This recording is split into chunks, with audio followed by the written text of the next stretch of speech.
Hello students, welcome to the lecture on Law of Sales of Goods.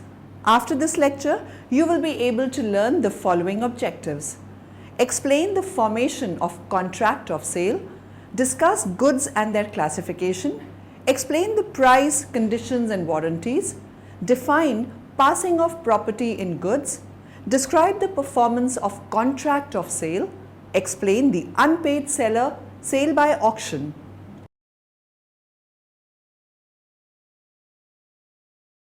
Now let us know more about the sales of goods. Of goods between a supplier and the customer. It means that all goods sold have to require being of a satisfactory quality and fit for purpose. This means the product or goods have to meet the standard purpose in the product's description, as well as personal purpose, for example selling a particular brand of shoes to an athlete. It also refers to the selling of a good being sold to a consumer at a consideration called price. Price of goods sold must satisfy both the supplier and the customer, therefore an agreement needs to be made. Goods that automatically fall under this act are all tangible items that can be handled by both the supplier and consumer. Therefore, if goods fail to meet the requirements presented on the packaging, etc., customers are entitled to claim under the Goods of Sales Act. In trade and commerce, sales and purchase of goods are very common transactions. These transactions may appear to be very simple, but the possibilities of complications are always there.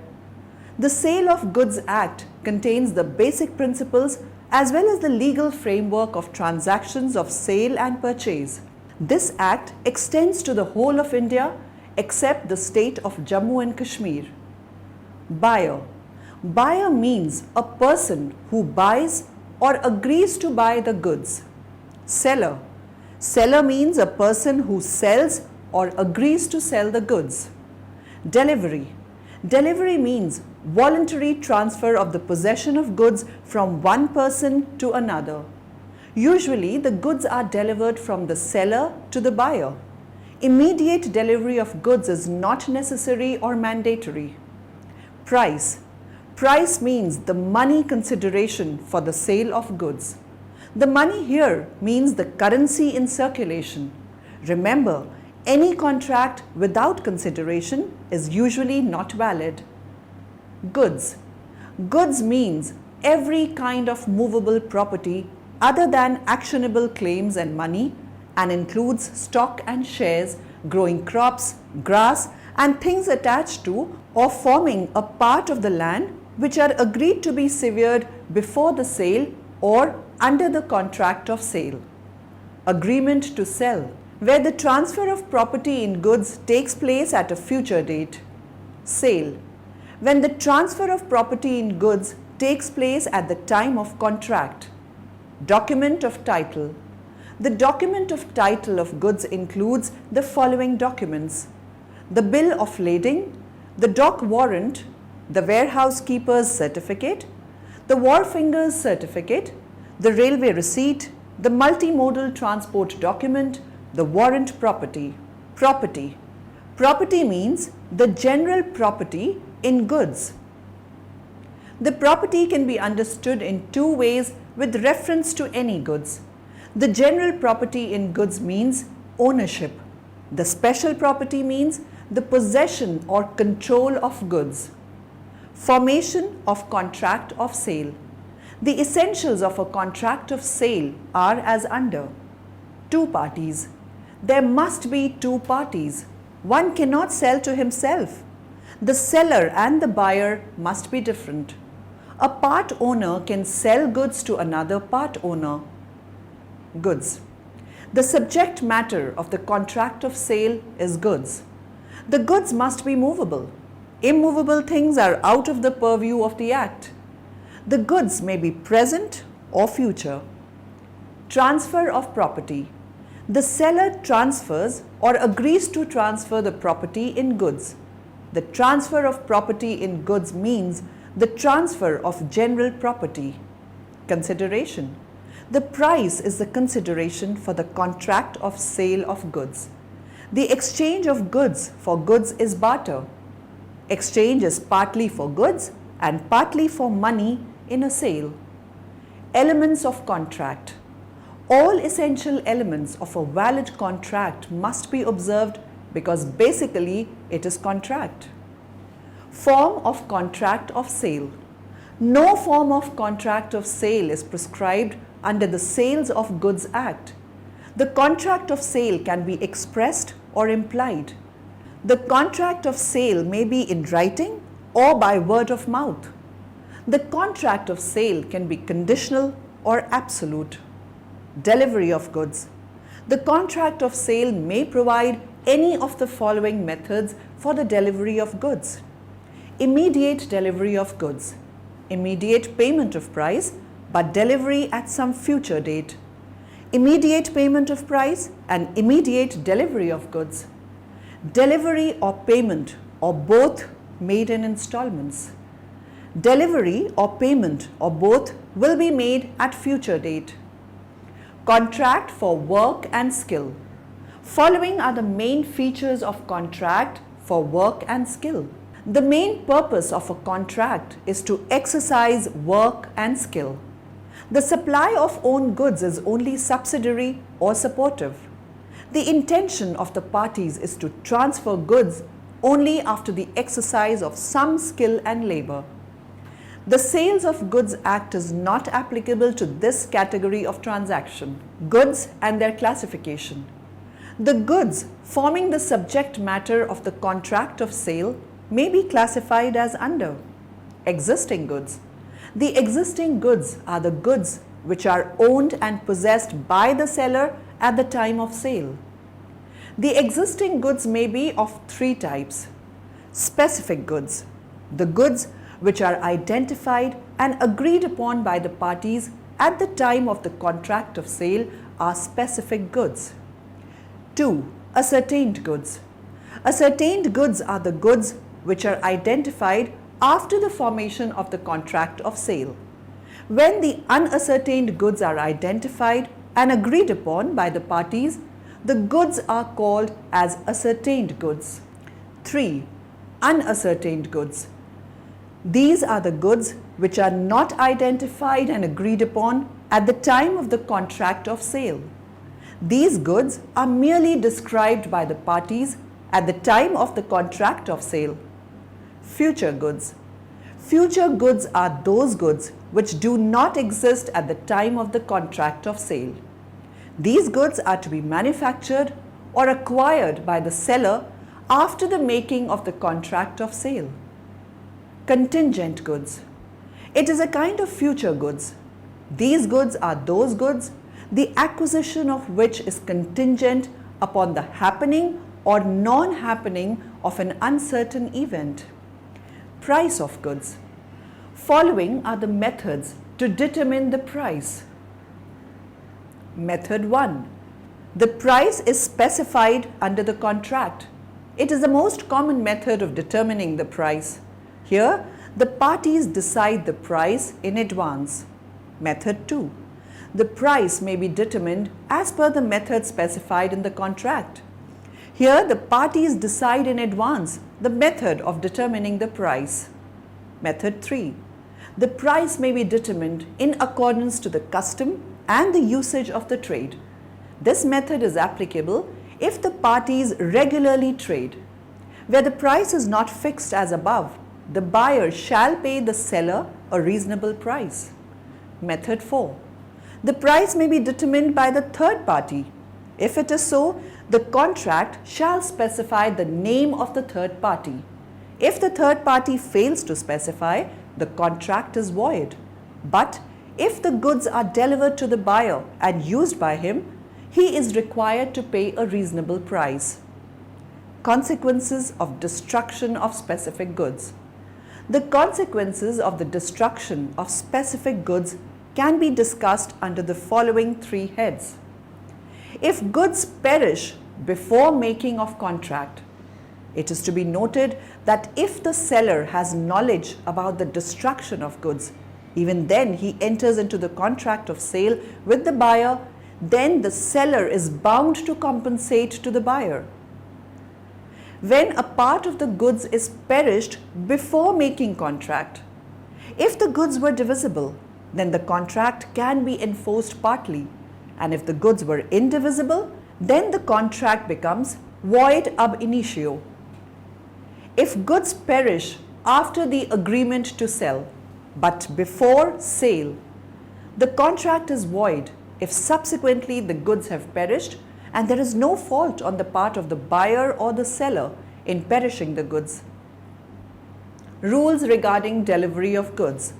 The rules regarding the delivery of the goods are contained in section 32 to 39 of the Sales of Goods Act, which may be discussed as under. Payment of price. The general rule suggests that the delivery of the goods and the payment of the price are concurrent conditions. It means if the contract of sale provides that the payment will be made in future or the payment will be made in installments, it is a valid contract. Buyer's duty to demand goods. It is the seller's duty to be ready and willing to deliver the goods to the buyer, but he is not bound to deliver the goods unless the buyer makes a demand for the delivery of the goods. If the buyer fails to demand the delivery of goods, the seller is not liable for breach. The buyer must demand the delivery within a reasonable time. Types or mode of delivery. Actual delivery. It is the delivery where the goods are handed over to the buyer or his authorized agent. It means the goods are physically put in possession of the buyer. Symbolic delivery. When the goods are not physically delivered to the buyer, but some symbol of the real possession or control over the goods is handed over to the buyer. The symbolic delivery of goods is also known as atonement. The transfer of documents of title to the goods, that is, the railway receipts, bill of lading, delivery orders are instances of symbolic delivery. Constructive delivery. When the third party who is in possession of goods acknowledges holding the goods on behalf of the buyer is known as constructive delivery. Time of delivery. If the contract specifies the time of delivery, the goods shall be delivered within such time. If no time is specified in the contract as to the time of the delivery of goods, it should be delivered within a reasonable time. Expenses. All the expenses of making the delivery of goods shall be paid by the seller unless otherwise agreed, and all the expenses of receiving the goods are paid by the buyer. However, the seller and the buyer may agree otherwise. Delivery of wrong quantity. If the seller has delivered excess quantity, the buyer has the following options: to accept the whole of the goods delivered to him, to reject the whole of the goods delivered to him, to accept the contracted quantity and reject the excess. If the seller has delivered a short quantity, the buyer has the following options: to accept the goods delivered to him, to reject the whole quantity delivered to him. Delivery of mixed quality quantity. The seller is bound to deliver the goods of exact quality quantity. Otherwise, the buyer may reject the whole, reject the goods not complying with the quality or quantity, and accept the rest. Delivery by installment. The buyer is not bound to accept the goods delivered in installment. The delivery by installment is not valid except if the contract provides so or the buyer accepts the delivery in installment. Right to examine. In every contract for sale of goods, the buyer has the right to examine the goods unless otherwise agreed in the contract. Delivery to carrier or wharfinger. The delivery to the carrier or the wharfinger amounts as the delivery to the buyer if the following conditions satisfy: the buyer has made a reasonable contract with the carrier, the seller is required to give notice to the buyer to enable him to insure the goods. Goods sent by sea route. Where the goods are sent by the sea route, the seller shall give a notice to the buyer to insure the goods. Otherwise, he will be liable for a loss. Price, conditions and warranties. Generally, At the time of sale, the seller makes some representations, statements or stipulations for the praise of his goods. Some of the representations are in nature of opinion, while others are in nature of facts. The representation as to the fact which becomes a part of the contract of sale is called as stipulation. The stipulation may be a condition or warranty depending upon its importance in relation to the contract. The stipulation which is essential to the main purpose of a contract is known as condition. The stipulation which is collateral to the main purpose of the contract is warranty. The breach of condition in a contract of sale of goods gives right to cancel the contract. If the party has suffered from any loss, he can also claim compensation for the breach of condition. However, the liability for the implied conditions and warranties may be excluded by the parties in the following situations. If an express agreement between the parties provides so, if the course of dealings between the parties suggests so, if there is a custom or usage of a particular trade. According to the Section 13 of the Sale of Goods Act 1930, a breach of condition may be treated as a breach of warranty in the following circumstances. Where a contract of sale is subject to any condition to be fulfilled by the seller, the buyer may waive the condition. Where the buyer elects to treat the breach of condition as the breach of a warranty. Where the fulfillment of any condition or warranty is excused by law by the reason of impossibility or otherwise. Implied conditions, conditions as to title. There is an implied condition on the part of the seller that, in the case of a sale, the seller has a right to sell the goods. In the agreement to sell, the seller will have a right to sell the goods at the time of passing of the ownership in goods. Conditions as to description. Where the goods are sold by description, if later on the buyer finds that the goods are not as per description, he may reject the goods and claim a refund of the price. Sale by sample. Where the goods are sold by the sample, following are the implied conditions. The bulk shall correspond to the sample in quality. The buyer shall be given a reasonable opportunity to compare the goods with the sample. The goods shall be free from any defect, rendering them unmerchantable. It is to be noted that the implied condition applies only in the case of the latent defects, that is, those defects which cannot be discovered by ordinary inspection. Implied warranties. Following are the implied warranties. Warranty as to quiet possession. In the absence to any contract showing a contrary intention, there is an implied warranty that the buyer shall have and enjoy the quiet possession of the goods. If the buyer is disturbed in the enjoyment of the goods, he can claim the damages from the seller. Warranty against encumbrances.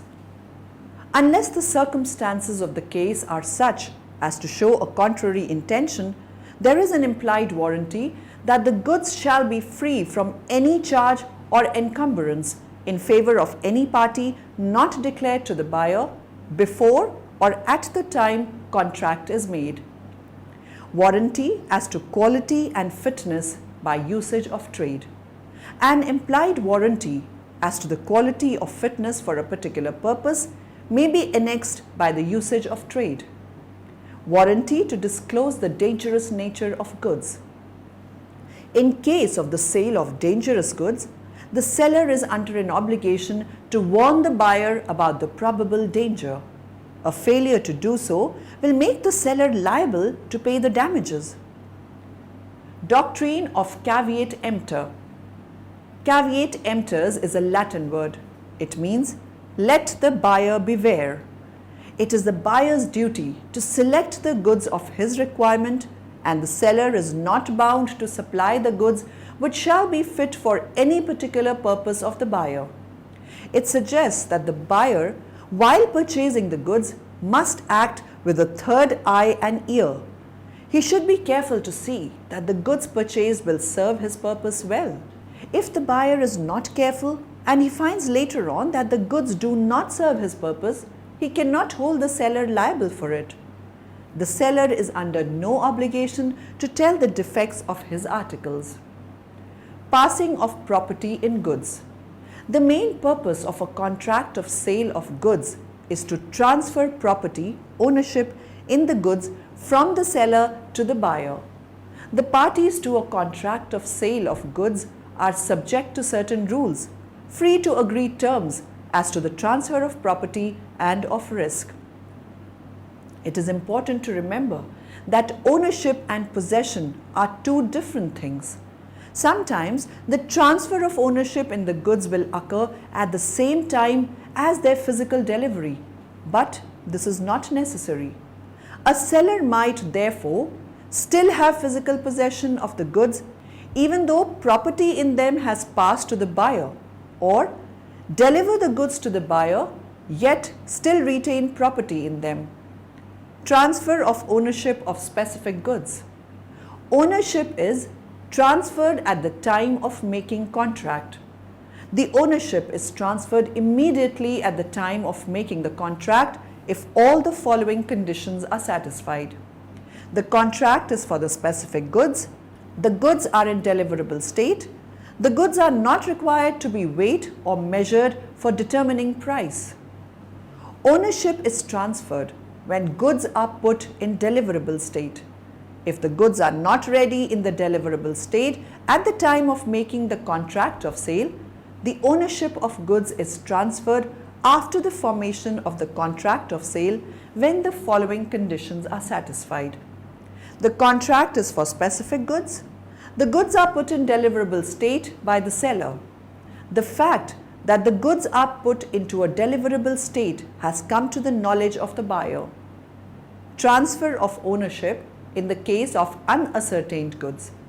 In the case of the unascertained goods, when both the parties came to know which particular goods shall be delivered, the ownership is transferred. Following conditions must be satisfied to transfer the ownership. Ascertainment is the first step in the transfer of ownership. It means the process of identification and setting aside of the goods from a huge mass of goods. Generally, it is made by the seller, unilateral act. The contract to sell unascertained goods is not a complete sell. It is the agreement to sell. Unpaid seller. The seller to whom the full price of the goods sold has not been paid is known as an unpaid seller. A seller of goods is deemed to be unpaid in the following cases. The price must be due but not paid. A negotiable instrument like check, bill of exchange, etc. was received, but the same has been dishonored.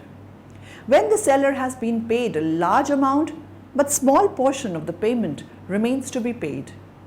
When the price has been paid, but some other expenses which were payable to the seller have not been paid. The seller must have an immediate right of action for the price. Rights of unpaid seller. Rights of unpaid seller against the goods when ownership is transferred. When the ownership of the goods is transferred, the seller has the following rights available to him based upon the circumstances which can be discussed as under. The right of lien. Option. The right of lien. The right of stoppage in transit. The right to the resale of goods. Rights of unpaid seller against the goods when ownership is not transferred. When the ownership is not transferred to the buyer, the seller has the right to withhold the delivery of goods. In case where the ownership is not transferred to the buyer, the seller has no other right available to him. Rights of unpaid seller against buyer. An unpaid seller has the following rights available against the defaulting buyer. He may sue for the price. He may sue for the damages for the non-acceptance of goods. He may sue for the damages for the repudiation of the contract before the due date of the delivery of goods. He has the right of interest for the delayed payment. He may sue the damages for the wrongful refusal to take the delivery. Seller right. Right of lien. Lien means the right to retain the possession of goods until the full price is received. The right of lien can be exercised on the goods. The seller can exercise his right of lien on the following two conditions. He must be in possession of the goods. He is an unpaid seller. In the following circumstances, the unpaid seller's lien is lost.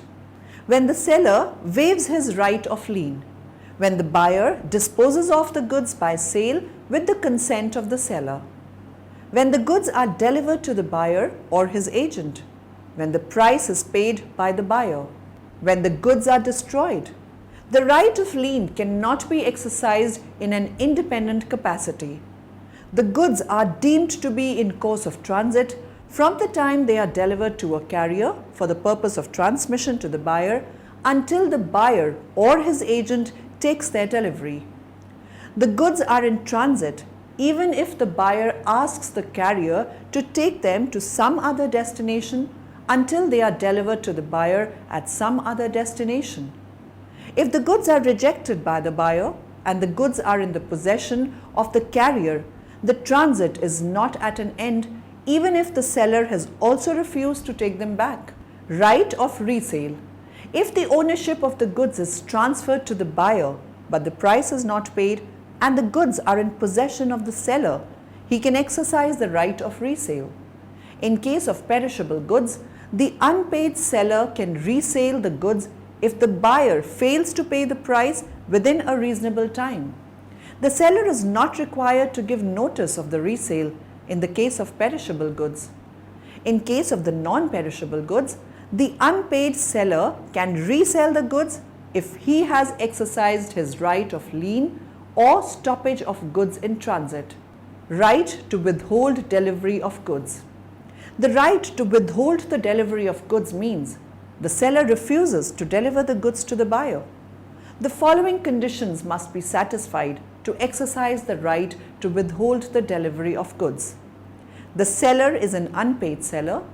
The ownership of goods has not been passed. Delivery to carrier.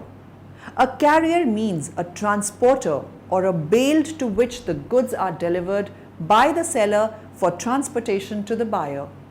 When the goods are delivered to a carrier, it is deemed delivery of goods to the buyer if the following conditions are satisfied.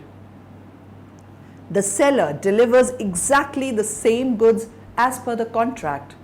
The buyer has informed the carrier name, address, and the goods required to be delivered. The seller delivers the goods for the purpose of delivery. Buyer's right against the seller or remedies against seller. The buyer has the following remedies against the seller. Suit of damage for non-delivery. The buyer is ready and willing to take the delivery of goods, but the seller wrongfully neglects or refuses the delivery of goods. The buyer may sue the seller for the damage for non-delivery. Suit for specific performance. When the seller's wrongful refusal to deliver specific or ascertained goods is seen, the court may direct a specific performance order. Suit for breach of warranty. If there is breach of warranty, the buyer may claim the damages from the seller. The buyer may recover the damages if the price is paid. Right to repudiate the contract. If the seller declares his intention of the non-delivery of goods, the buyer may repudiate the contract and immediately sue for damages. Suit for interest. In the absence of any contract to the contrary, no interest shall be payable by the buyer on the delay payment. If there is no such agreement, the seller may give notice to the buyer of his intention to charge interest on the delayed payment. Sale by non-owners or transfer of title by non-owners. The general rule is expressed by the maxim nemo dat quod non habet, which means no one can give what he does not himself possess. Following are exception to the above general rule. Sale by mercantile agent. The agent of the seller can transfer the title if the following conditions are satisfied. The agent must be in possession of the goods or document of title. The agent has sold the goods in ordinary course of business. The buyer has acted in good faith. The buyer has no knowledge that the seller had no authority to sell. Sale by one of the joint owners. One of the joint owners can sell the goods if the following conditions are satisfied. The goods are in sole possession of one of the joint owners. The buyer has acted in good faith. The buyer has no knowledge that the seller had no authority to sell. Sale by person in possession under voidable contract. The seller must be in possession of the goods under the contract voidable. The goods must have been sold before the contract is rescinded. Option: before the contract is rescinded. The buyer has acted in good faith. The buyer has no knowledge that the seller had no authority to sell. Sale by seller in possession after sale. The seller may sell the goods in possession after sale if the following conditions are satisfied. The ownership of goods has been passed to the buyer. The seller continues to be in possession of the goods even after sale. The seller resells the goods to a new buyer. The new buyer buys without any notice to prior sell. Sale by unpaid seller. This is the sale by the unpaid seller after the exercise of his right of lien or the right of stoppage of goods in transit. Sale by liquidator. If the owner of the goods has declared insolvent and his goods are sold by the official receiver or assignee or liquidator, the liquidator has the authority to sell the goods as per the court order. Sale by finder of goods. If the owner cannot be found or found but refuses to pay the lawful charges to the finder of goods can sell the goods when the goods are perishable in nature or in danger without finding the true owner of goods to save the goods from loss. The finder of the goods can sell the goods if the lawful charges of the finder amount as 2/3 of its original value. Sale by pawnee or pledge. If there is a default on the part of payment of price or performance within time after serving the notice of the reasonable time, the pawnee or pledge can sell the goods in public auction to recover his due. Sale by auction. It means public sale. The seller invites the interested parties by advertisement to offer the price that is bid. The seller may hire the service of the auctioneer. An auctioneer is an agent of the seller. The advertisement of the auction sale is not an offer but an invitation to make an offer, and therefore, if an auction sale is not held on the appointed day, the bidder cannot sue the auctioneer. Every bid amounts as an offer, and the acceptance is given by the auctioneer by some usual mode of acceptance. Example, fall of hammer. The auction sale starts with the placing of bids. The auctioneer accepts the highest bids, but he may accept the lower bid without giving reason. When the bid is accepted, a valid contract is formed. Delivery of goods in contract by sea route. It includes the following 3 categories of contracts. CIF contract. It means cost, insurance and freight. Here the price of goods includes the cost of goods, insurance and freight expenses. In the CIF contract, the buyer pays the insurance and freight expenses. The essential of the CIF contract is that the seller shall deliver the shipping documents to the buyer, usually through the bank. If the seller fails to deliver the documents within a reasonable time, he is liable for breach of contract. FOB contract. It means free on board. Here, the seller is required to put the goods on the board of ship at his expenses. The buyer is liable for all the expenses and risk once goods are loaded on the ship. Ex-ship contract. It means the contract in which the seller has to deliver the goods to the buyer at the port of destination. All the freight charges and risks during the voyage for the goods remain with the seller. Summary. Now in the end, let us summarize what we have learnt in this lecture. The Sale of Goods Act contains the basic principles as well as the legal framework of transactions of sale and purchase. The general property in goods means ownership, while the special property means the possession or control of goods. Sometimes the risk is based upon the custom or the usage of trade, where the delivery of the goods has been delayed due to the fault of buyer. The seller, to whom the full price of the goods sold has not been paid the price, is known as an unpaid seller. A carrier means a transporter or a bale to which the goods are delivered by the seller for transportation to the buyer.